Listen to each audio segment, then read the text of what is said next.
لیکن آج کی مائیں بھی ظالم ہیں. بھلا 3 سال کے بچے کو اسکول سے ڈالنا اس سے بڑا ظلم بھی کوئی ہے؟ وچے دی پوٹی نکل رہی، وچے پیشاب نے انہوں اسکول بھیجی جانتے، وہ روتا ہوا جاتا ہے، روتا ہوا آتا ہے، ماں باپ سے فاصلہ پیدا ہو جاتا ہے. یہ 7 سال تک میرا نبی کہتا ہے بچے کو نماز بھی نہ کہو، 10 سال کے بعد تھوڑا پابندی کرواؤ. ماں باپ 7 سال 10 سال تک بچے کو ٹائم دیں، ٹائم کوئی نہیں، ٹائم دیں. اور اے خبیث موبائل جڑا بوجھے چلے ہی پھر دو، اس کو گھر میں آ کے آف کر دیں، بند کر دیں. آپ کو میرے نبی کی زندگی بتاؤں.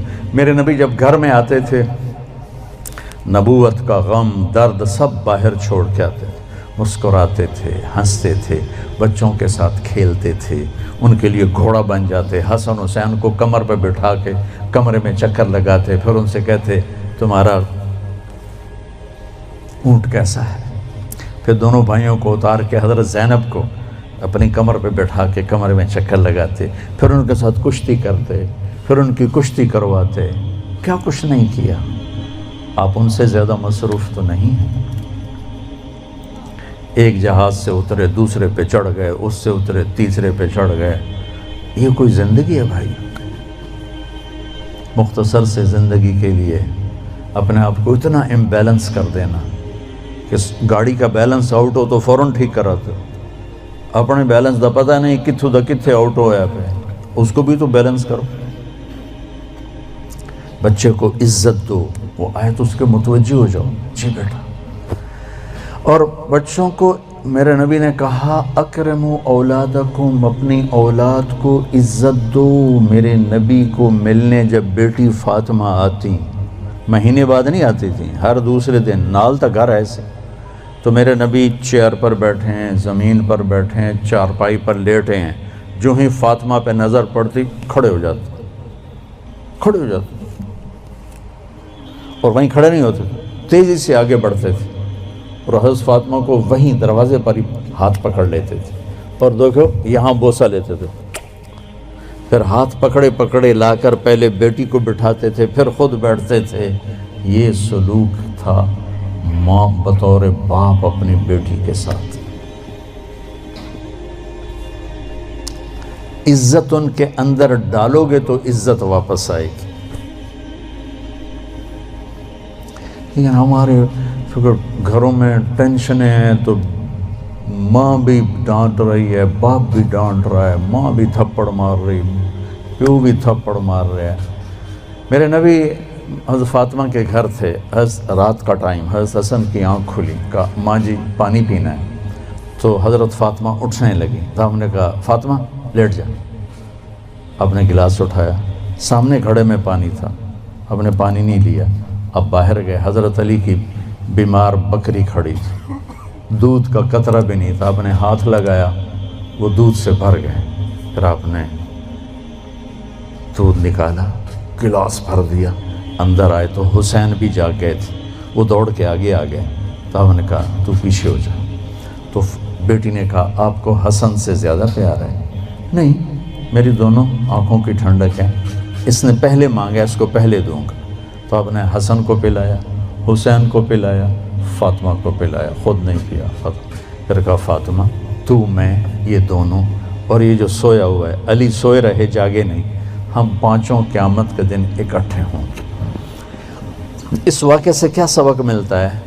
کہ بچے نے پانی مانگا، میرے نبی نے دودھ دیا.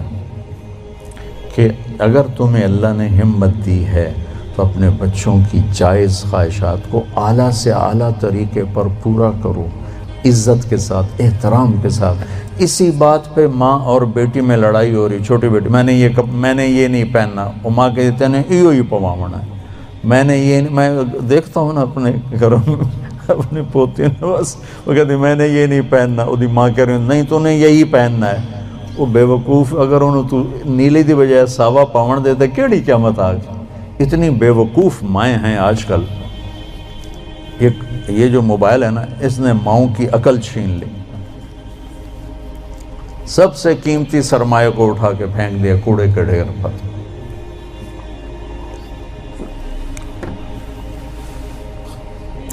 یہ واقعہ ہمیں سبق دیتا ہے کہ اولاد کو اتنا پروٹوکول دو گے تو پھر وہ واپس آئے گا، پھر وہ آپ کو عزت دیں گے۔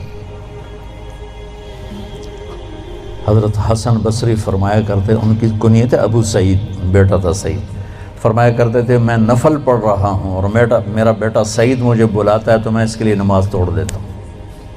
تو اہم اولاد کو رگڑے دیتے رہتے ہیں، پھر جب وہ تھوڑے سے بڑے ہوتے ہیں پھر وہ ہمیں رگڑے دیتے ہیں، پھر وہ ہمارا جی میرا بیٹا بڑا نافرمان ہے، کوئی تعویذ دو۔ ان تعویذ میں کی کہا کتوں دے وہاں تعویذ، تم نے پہلے ان کے اندر زہر بھرا ہوا ہے، وہ کہاں سے نکلے گا؟ تو بھائی بہنوں، اسلام ایک زندگی ہے، بڑی خوبصورت زندگی، جس کا تھوڑا سا میں نے آپ کو ایک نقشہ پیش کیا ہے۔ تبلیغ اس کو سیکھنے کی محنت ہے۔ عبادات اور فرائض تو مختصر ہیں، 5 نمازوں کے بعد اوور، حج کے بعد دوسرے کا مطالبہ کوئی، زکوٰۃ دینے کے بعد دوبارہ مطالبہ کوئی نہیں، اور حج زکوٰۃ ہے بھی پیسے والے پر، 1 مہینے کے روزے کے بعد مطالبہ کوئی نہیں۔ لیکن زندگی کیسے گزارنی ہے، اس کا 24 گھنٹے مطالبہ ہے۔ ماں کے ساتھ کیسے ہو، باپ کے ساتھ کیسے ہو، بیوی کے ساتھ، بیوی کا خاوند کے ساتھ، پھر دونوں کا بچوں کے ساتھ، بچوں کا ماں باپ کے ساتھ کیسے معاملہ ہو، یہ 24 گھنٹے کی زندگی۔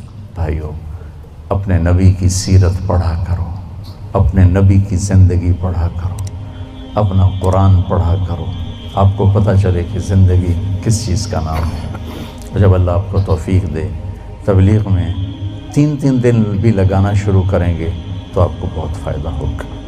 اس کی نیت کرو، اس کے ارادے کرو، نماز نہ چھوٹے، کبھی قضا ہو جائے تو رات کو سونے سے پہلے پڑھ کے سو، تاکہ وہ جو ہمارا اس دن کا عمل ہے اس میں وہ نماز ادا نہ صحیح تو قضا میں ضرور آ جائے، پھر آہستہ آہستہ انشاءاللہ پابندی بھی آ جائے گی، اور اپنی زبان سے گالی، غیبت، چغلی، طنز، طعنہ یہ نکال دو، تو دنیا بھی آپ سے پیار کرے گی، اللہ بھی آپ سے پیار کرے۔ تو سارے بھائی بہن نیت کرتے ہو؟